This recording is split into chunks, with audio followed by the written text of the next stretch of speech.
Saya Abel Tasman Septendra, NIM 106210050, kelas HTN 6B, Prodi Hukum Tata Negara, Fakultas Syariah. Baiklah, di sini saya akan menjelaskan materi dari kelompok 6 dengan judul upaya hukum. Baiklah, langsung saja. Pengertian upaya hukum. Pasal 1 angka 12 KUHP menyebutkan upaya hukum adalah hak terdakwa atau penuntut umum untuk tidak menerima putusan pengadilan yang berupa perlawanan atau banding atau kasasi, atau hak terpidana untuk mengajukan permohonan peninjauan kembali dan hal serta menurut cara yang diatur dalam undang-undang. Upaya hukum biasa dan upaya hukum luar biasa. Upaya hukum biasa yang terdiri atas banding dan kasasi. Dalam pasal 244 sampai 298 KUHP. Pasal 244 KUHP JO putusan MK nomor 114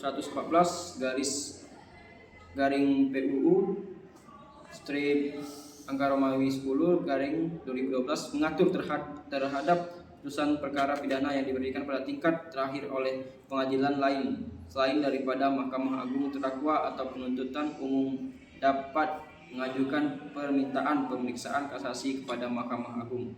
Tujuan kasasi adalah untuk menciptakan kesatuan penerapan hukum dengan jalan membatalkan putusan yang bertentangan dengan undang-undang atau keliru dalam menerapkan hukum.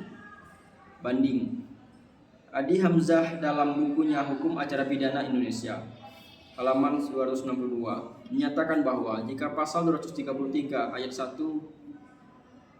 JO pasal 67 KUHP banding adalah hak terdakwa atau penuntut umum untuk menolak putusan pengadilan dengan tujuan untuk meminta pemeriksaan ulang oleh pengadilan yang lebih tinggi serta untuk menguji ketetapan penerapan hukum dan putusan pengadilan tingkat pertama. Upaya hukum luar biasa yang terdiri atas pemeriksaan tingkat kasasi demi kepentingan hukum dan peninjauan kembali.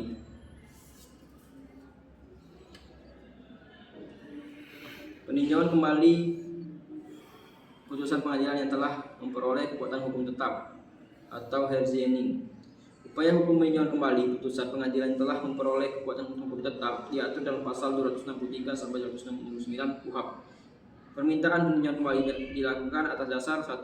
Apabila terdapat keadaan baru yang menimbulkan dugaan kuat bahwa jika keadaan itu sudah diketahui pada waktu sidang masih berlangsung, hasilnya akan berupa putusan bebas atau putusan lepas dari segala tuntutan hukum atau tuntutan penuntut umum tidak dapat diterima atau terhadap perkara itu diterapkan ketentuan pidana yang lebih ringan.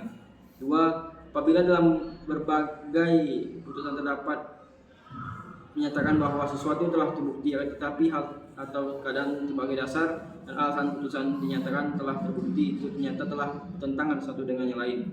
3. Apabila putusan itu dengan jelas memperlihatkan suatu kekhilafan hakim atau suatu ketentuan yang nyata. Baiklah, itulah tadi penjelasan dari kelompok 6. Bisa lebih kurang saya mohon maaf. Wassalamualaikum warahmatullahi wabarakatuh.